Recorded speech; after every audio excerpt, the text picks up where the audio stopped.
예, 오늘 저는 주신 말씀을 통해서 드러나게 하는 복음이라고 하는 제목을 가지고 하나님 말씀을 증거하겠습니다. 최근에 저희 동네에 정전이 되었습니다. 저희 집은 정전이 안 됐는데 저희 아이가 다니는 학교 주변에서 정전이 돼가지고 아이가 학교를 갔는데 오전 수업만 마치고 집으로 왔습니다. 그 이유는 정전이 되니까 학교에서 공부를 할 수 없으니까 그 학생들 전부 다 집으로 다 돌려보냈습니다. 그러고 난 다음에 제가 마트에 갈 일이 있어가지고 마트에 가보니까 마트도 문을 다 닫았어요. 식당도 다 닫고. 그래서 불이라고 하는 게 얼마나 중요하다는 사실을 제가 늘 깨닫고 있지만 더 신중하게 제가 깨달았습니다. 그래서 만약 정전이 낮이 아니고 밤이 됐다고 생각해 보십시오. 얼마나 날씨가 추운데 고생했겠습니까? 그래서 그걸 생각하니까 길거리에 아무 소리 없는 나무로 만든 전봇대가 너무나 감사하더라고요. 그래서 제가 너무 감사해가지고 전봇대한테 참 고맙구나. 너 참 거기서 아무 말 없이 우리를 위해서 서 있구나. 그러는 그런 감사의 마음, 또 고마움의 마음이 제가 표현을 했습니다. 세상 가운데 그 빛이 그렇게 중요한 것처럼 우리 인생 가운데서는 영적인 빛이 세상 빛보다 훨씬 더 중요한 것입니다. 여러분, 우리가 영적인 빛이 없다고 한다면 어떻게 살겠습니까? 우리가 하루하루 살아오는 것, 또 우리가 한 주간 살아오는 것, 또 한 달을 살아오는 것도 마찬가지예요. 그 빛이 있었기 때문에 우리가 구원받은 하나님의 자녀로 살 수 있었고 하나님의 자녀답게 살 수 있었던 것입니다. 오늘 저는 본문에서 두 가지로 구원받은 성도들은 복음 안에서 어떻게 살아야 될 것인지를 함께 교훈을 얻고자 합니다. 그 첫 번째는 예수 그리스도의 복음은 어두운 세상을 밝힌다라고 하는 것입니다. 21절 말씀인데요.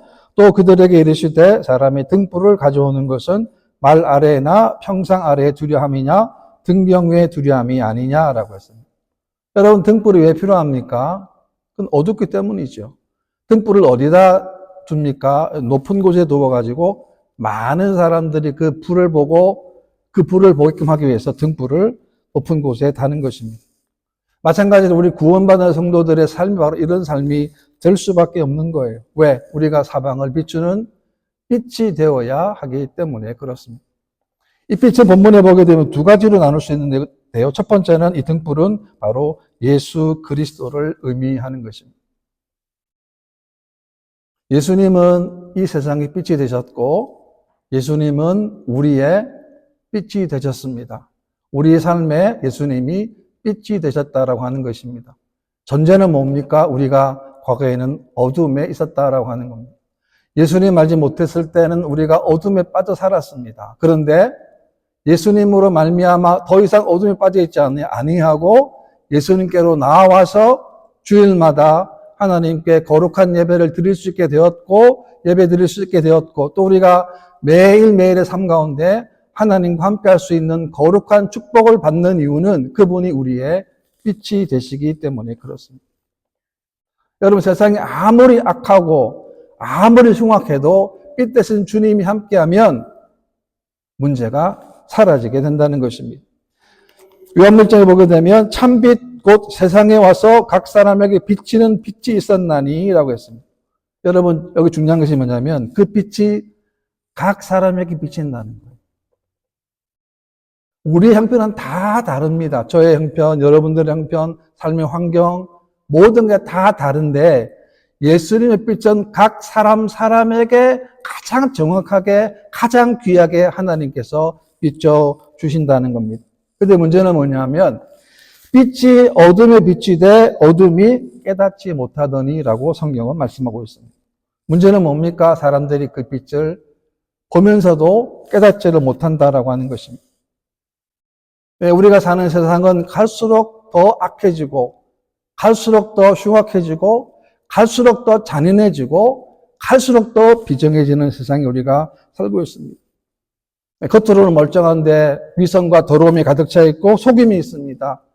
거짓이 난무하고 비방과 헐뜯는 참으로 비정한 곳이 우리가 사는 세상이라는 거예요. 이런 세상 가운데 우리가 하나님 원하시는 빛들로 소금으로 살아야 될 의무가 있다라고 하는 것입니다. 왜냐하면 우리가 하나님의 자녀이기 때문에 하나님의 자녀답게 살아야 될 의무가 있기 때문에 그렇습니다. 우리에게는 사랑의 의무가 있고 용서의 의무가 있고 나눔의 의무가 있습니다. 이 모든 것이 우리의 책임이기도 한 것은 우리가 바로 하나님의 자녀이기 때문에 그렇습니다. 우리는 예수님을 사랑합니다. 사랑해야 합니다. 사랑할 것입니다. 뿐만 아닙니다. 우리의 삶은 예수님처럼 살아가는 거예요. 예수님의 모습처럼 우리가 살아가는 것입니다. 이런 것을 통해서 우리가 이 땅에서 빛이 될 수 있는 것입니다. 또 하나는 예수님의 말씀이 진리이고 빛입니다. 시편 119편에 보게 되면 주의 말씀은 내 발의 등이요 내 길의 빛이다 그랬어요. 그냥 빛이 아닙니다. 내 길의 빛이 되는 거예요. 우리가 한 주간 동안 이제 앞으로 살아갈 한 주간을 생각해 보면 우리가 어떤 일을 무찔지 아무도 몰라요. 어떤 상황이 처할지 아무도 모르는데 거기에서 승리하는 길은 뭡니까? 빛이 함께하는 거예요. 다시 말하면 하나님 말씀이 내 발의 등이 되어서 우리가 말씀과 함께 가는 것, 그것이 말씀의 축복이고 바로 우리 성도들의 축복이 된다라고 하는 것입니다. 여러분 발은 움직이잖아요. 여러분 직장에도 가야 되고 또 쇼핑도 가야 되고 또 마트도 가야 되는 것처럼 모든 우리의 발 움직이는 곳곳에 하나님의 말씀이 거해야 한다는 것입니다. 그래서 매일 강조하는 게 뭡니까? 큐티하라는 것이고 성경 읽으라는 거예요. 왜? 그 말씀이 내 길에 빛이 되기 때문에 그렇습니다. 여러분 그 빛이기 때문에 가서는 안 되는 곳 안 가게 되는 거예요. 또 가야 할 곳을 우리가 가게 되는 것은 그것이 나를 인도하기 때문에 그렇습니다. 여러분 믿음은 다른 게 아닙니다. 믿음이라는 것은 매일매일 한 걸음 한 걸음 한순간 한순간 하나님과 함께 하는 거예요. 매일매일 우리가 무슨 일을 하든지 간에 어떤 일을 하든지 간에 왜? 그분이 우리의 길을 인도하시기 때문에 그렇습니다. 네, 그렇기 때문에 예수를 믿는다고 하는 것은 우리 인생의 의미와 가치가 역전되는 거예요. 1960년대에 한국 분인데 미국으로 유학하신 분이 계세요. 미국 유학하니까 절친한 친구가 미국에서 이 타이프라이터라고 하는 거를 선물을 준 거예요. 공부하러 왔으니까 필요하니까 선물을 줬는데 그냥 준 게 아니고 이게 지금 내 건데 내가 지금 쓰지 않으니까 네가 써라 그렇게 준 거예요. 말을 해서 좀 좋게 하면 좋을 텐데 그거 듣고 보니까 기분이 별로 안 좋은 거예요. 필요하긴 필요한데 그 말 때문에 늘 그렇게 쓰게 썼는데 기분이 언짢았는데 얼마 뒤에 그분의 집에 아마 젊은이가 찾아온 것 같아요. 그분이 그 타이프라이터 보고 아주 좋은 거라고 너무너무 귀한 거라는 말을 듣고 딱 나니까 또 그 전까지는 기분 별로 안 좋았던 이 타이프라이터인데 너무 귀하게 느껴지는 거예요. 한 마디 그렇습니다. 한 말. 똑같은 말입니다. 우리도 마찬가지입니다. 근데 그 사실을 깨닫지 못할 때는 가치를 모르면 내가 가지고 있어도 소용이 없다는 거예요. 왜? 그만큼 가치가 중요한 거예요. 우리가 목사니까 교회에서 성경만 읽어라. 그런 의미가, 그 정도 의미가 아닙니다. 이 말씀은 생명의 말씀이에요. 이 말씀은 능력의 말씀이에요. 이 말씀은 권능의 말씀이기 때문에 나로 하여금 내가 세상 가운데 넘어질 때, 쓰러질 때, 좌절할 때 말씀을 통해 다시금 일어서게 하는 것이 하나님 말씀이기 때문에 우리가 주일날 한번 듣는 것 같고는 안 되니까 매일매일마다 하나님 말씀 들으라는 것은 안 듣는 건 왜 그렇습니까? 말씀의 가치를 모르기 때문에 그래요. 우리는 말씀 많이 읽어야 됩니다. 말씀 많이 들어야 됩니다. 여러분, 인생의 가치, 우리의 인생의 가치는 어디다 둬야 되겠습니까? 인생의 가치는 영원히 죽어 멸망할 우리들을 구원하신 하나님 안에서만 우리 인생의 가치는 발견될 수 있다는 거예요.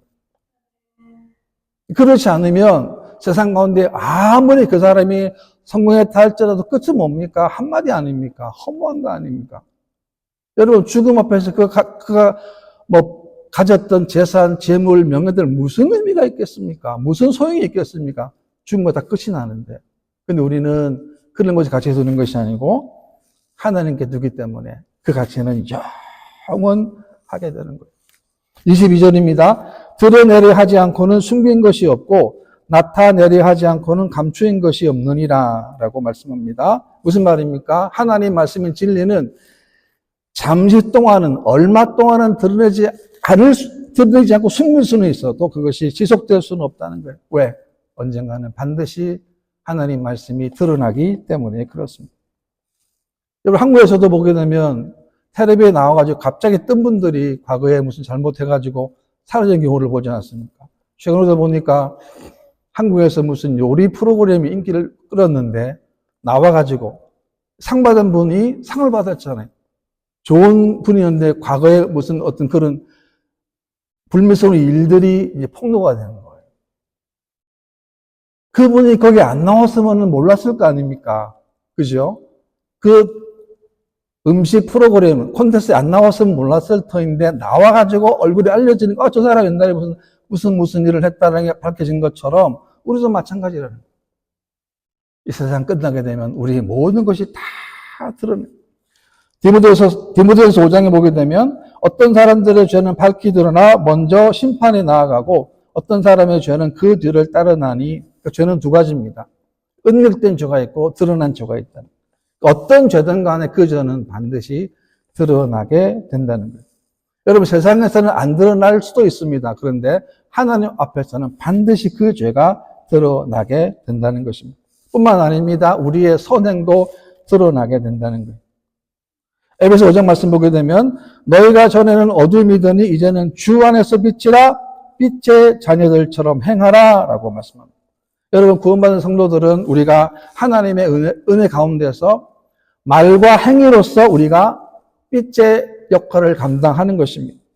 여러분, 우리가 어떻게 빛의 역할을 감당할 수 있습니까? 우리 안에 주님이 계셔야, 우리 안에 하나님이 계셔야 우리가 하나님의 빛을 발할 수 있게 되는 거예요. 또 5장에 보게 되면 빛의 열매는 모든 착함과 의로움과 진실함에 있느니라. 우리 세 가지입니다. 우리가 제일 빛의 열매냐면 착한 것, 의로운 것, 진실한 것. 이게 빛의 열매라는 겁니다.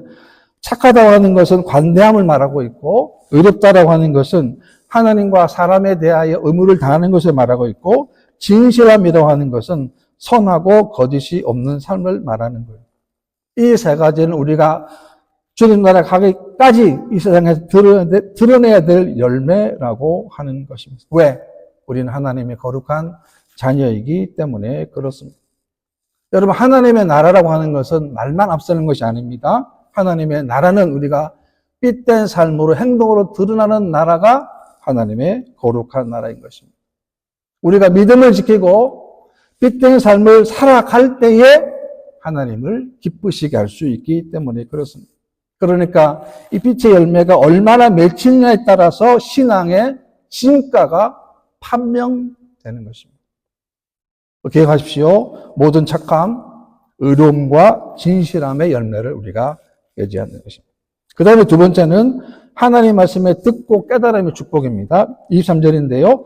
들을 귀 있는 자는 들어라 라고 했습니다. 그냥 귀 있는 자 들어라 하지 않았습니다. 들을 귀 있는 자 들어라 그랬어요. 무슨 말씀이냐면 하나님 말씀을 귀로만 듣지 말라는 거예요. 마음으로, 심령으로, 영으로 받으라라는 것입니다. 여러분, 귀로만 들으면 흘려버리는 거예요. 다 지나가는 말씀이에요. 나에게 아무런 의미가 없는 말씀이 될 수도 있지만 그 말씀을 땡겨야 합니다. 내 마음속으로 들어야 한다. 여러분, 많은 사람이 하나님 말씀 듣기는 하지만 왜 깨닫지 못합니까? 가장 근본적인 이유는 귀로만 듣기 때문에 그렇습니다. 우리는 하나님 말씀 들을 때 진지하고 진중하게 하나님 말씀을 들어야 하는 것입니다. 왜 그러냐면 믿음은 말씀으로부터, 말씀을 들으면서부터 나기 때문에 그렇습니다. 24절 말씀에도 보게 되면 또 이르시되 너희가 무엇을 듣는가 스스로 삼가라. 너희의 헤아리는 그 헤아림으로 너희가 헤아림을 받을 것이며 더 받으리니 라고 했습니다. 그러니까 뭘 말합니까? 우리가 하나님 말씀을 어떻게 들어야 될 것인가? 잘 듣는 거예요. 하나님 말씀을 잘 듣는 겁니다. 그래서 스스로 삼가라는 거예요. 조심해서 잘 들으라는 거예요. 왜냐하면 이 하나님 말씀은 나에게 은혜가 될 뿐만이 아니라 이 말씀을 통해서 우리가 어떻게 살아가야 될 방향을 하나님께서 말씀으로 코치해 주시고 지시해 주시기 때문에 그렇습니다. 우리가 말씀을 들었습니다. 깨달았습니다. 이제는 듣고 깨달은 바대로 우리가 하나님 말씀대로 우리가 살아가야 하는 것입니다. 그 첫 번째가 뭐냐? 바로 말씀을 듣는 태도라고 하는 것입니다. 우리 새교회 성도님들은 하나님 말씀을 사모하시기를 바랍니다. 하나님 말씀은 나에게, 내 가정에, 우리 삶에 주시는 하나님의 말씀으로 받으시기를 바랍니다. 이렇게 받게 되면 그 말씀을 통하여 깨우치게 되고 깨닫게 되고 또한 우리의 영혼이 살아나게 되는 것입니다. 야고보 5장 말씀 보게 되면 보라 인내하는 자를 우리가 복되다 하나니 너희가 욥의 인내를 들었고 주께서 주신 결말을 보았거니와 가장 자비하시고 긍휼히 여기시는 이시니라 라고 했습니다. 우리가 말씀에 순종하려면 반드시 인내함이 필요합니다. 인내함. 기도도 마찬가지고 말씀도 마찬가지고 예배도 마찬가지, 헌신도 마찬가지입니다. 인내가 필요한 것입니다. 어거스틴의 어머니 모니카는 자신의 남편의 구원을 위해서 무려 16년을 기도했습니다. 16년. 그리고 탕자와 같은 그 아들 어거스틴을 위해서는 무려 30년을 기도했습니다. 그런데 그 두 사람이 결국 하나님 품으로 돌아왔습니다. 어거스틴은 고백을 했습니다. 나의 어머니의 젖과 함께 예수 그리스도의 이름을 마시고 살게 하셨다라고 고백을 한 거예요. 그만큼 그 어머니 모니카의 30년 동안 자식의 영혼 구원을 해서 정말 탕자 중에 탕자 살았던 그 어거스틴이 나중에는 뭐가 됩니까? 아우구스티누스가 되지 않습니다. 성자가 되지 않습니다. 성자가 될 수가 없어요. 너무나 방탕하게 살았기 때문에. 그런데 어머니 기도, 30년의 기도가 그를 탕자였는데 성자로 바뀐 거예요. 왜? 인내의 기도가 있었기 때문에 그렇습니다. 포기하는 것은 쉬운 일입니다. 그러나 그 포기의 마음을 이겨내고 끝까지 나아가는 것, 그것이 진실한 진정한 신앙인의 모습인 것입니다. 25절 말씀에도 보게 되면 있는 자는 받을 것이요 없는 자는 있는 것까지 빼앗기리라. 여러분, 있는 자는 더 받는 거예요. 놀라운 축복의 말씀이에요. 우리는 말씀에 더 민감해야 합니다. 왜? 이 말씀을 통해 하나님이 더 부어 주시기 때문에 그렇습니다. 여러분, 사울을 보십시오. 사울이 광기를 가지고 다윗을 죽이려고 합니다. 다윗은 잘못한 것도 없고 손에 끼친 것도 없어요. 다윗은 오로지 골리앗 하나 죽인 것밖에 없는데 그것 때문에 사울은 끝까지 다윗을 죽이고 또 죽이고 합니다. 사울은 다윗을 여러 번 죽이려고 했습니다. 다윗도 마찬가지예요. 다윗도 사울을 죽일 수 있는 기회가 있었지만 안 죽였습니다. 왜냐하면 사울은 하나님께서 기름 부은 왕이라는 사실이 있기 때문에 그렇게 하지 않았습니다. 물론 다윗도 연약해서 죄를 짓습니다. 여러분, 다윗은 선제의 지적 앞에 어떻게 합니까? 자신의 실수를 회개하고 용서를 구하는 거예요. 왕이었지만 자만하지 않고 다른 변명하지 않았습니다. 하나님 법궤를 자신의 성으로 옮길 때는 너무나 감격해서 어떻게 했습니까? 춤을 추는데 너무 기뻐가지고 옷이 흘러내리는 줄 모를 정도로 춤을 춘 거예요. 왜? 너무나 기뻤기 때문에. 하나님 너무나 기쁘고 법궤가 너무나 기뻤기 때문에. 하나님 그런 다윗에게 이스라엘의 최고의 왕으로 삼아 주신 거예요. 하나님 말씀을 가진 자 축복이에요. 반대로 얘기하면 사울을 보십시오. 하나님 말씀이 없었습니다. 그러니까 다 빼앗기니 가장 불행한 왕이 되지 않습니까? 왜? 하나님 말씀을 빼앗겼기 때문에 그렇습니다. 여러분, 달란트 비유를 보십시오. 한 달란트를 가진 자는 주인으로부터 닦고 게으른 종이라고 하는 책망을 받습니다. 성경에 보게 되면 한 달란트를 빼앗아 누구한테 줍니까? 10달란트, 이미 많은 10달란트 있는 자에게 주라는 거예요. 줄 때 이렇게 말합니다. 무릇 있는 자는 받아 풍족하게 되고 없는 자는 그 있는 것까지 빼앗기리라 라고 했습니다. 아마 주인이 오기 전까지는 가장 편했던 사람이 한 달란트 사람이 있을 거예요. 근데 주인이 찾아오니까 자신의 한 행동이 모두 다 드러나는 거예요. 한 달란트가 뭘 못 깨달았습니까? 주인이 나한테 왜 이 달란트를 주었으며 이 달란트를 가지고 내가 무엇을 해야 하는지를 제대로 깨닫지를 못한 거예요. 늦게라도 땅에 파묻은 그 한 달란트 늦게라도 알아가지고 만약 다시 뽑아가지고 일을 했다고 한다면 또 주인이 칭찬했을 것입니다. 그런데 문제는 뭡니까? 주인이 올 때까지 못 깨달았다는 거예요. 그래서 우리가 말씀을 듣고 깨닫는 것, 그래서 귀한 것이고 그래서 중요한 것입니다. 하나님이 저와 여러분들의 어떤 축복을 주셨습니까? 우리가 하나님의 자녀가 됐어요. 한 주간 살아왔습니다. 세상 가운데 험한 세상, 혼돈의 세상이지만 하나님이 저와 여러분들을 붙들어 주셨습니다. 여러분, 무엇이 은혜입니까? 하나님이 매 순간순간마다 말씀으로 깨닫게 하시고 깨우치시고 도와주시고 힘을 허락해 주신다는 사실을 우리가 고백하지 않을 수 없다는 거예요. 그런 고백과 그런 믿음으로 우리가 매일매일 우리가 살아가게 되는 것입니다. 영원히 살지 않습니다. 우리 인생은. 우리 인생도 곧 끝이 다가올 것입니다. 성경에 보게 되면 뿌리는 대로 거두게 됩니다. 육체를 위하여 심으면 육체로부터 썩어지는 것을 거두지만 성령을 위하여 심는 자에게는 성령으로부터 영생을 거두게 된다고 하나님은 약속으로 말씀하셨습니다. 인생은 한 번밖에 없습니다. 그리고 곧 지나갑니다. 그래서 다시 한 달란처럼 파묻은 것 다시 뽑아야 합니다. 다시 여러분 기도하십시오. 여러분 자신과 교회와 여러분 가정과 여러분 자녀를 기도하십시오. 기도해야 합니다. 말씀도 마찬가지 다시 성경을 봐야 합니다. 여러분 꼭 운전하실 때, 출근할 때, 퇴근할 때 꼭 말씀 들어야 합니다. 그런 시간조차 없다고 한다면 우리들은 빛을 발할 수가 없어요. 빛이 없는 게 아닙니다. 빛이 있는데 죽은 빛이 될 수밖에 없다는 거예요.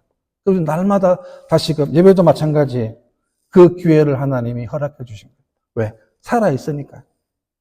그래서 우리가 이번 한 주간 동안 이런 믿음으로 승리하는 저와 여러분 되시기를 주님의 이름으로 축원합니다.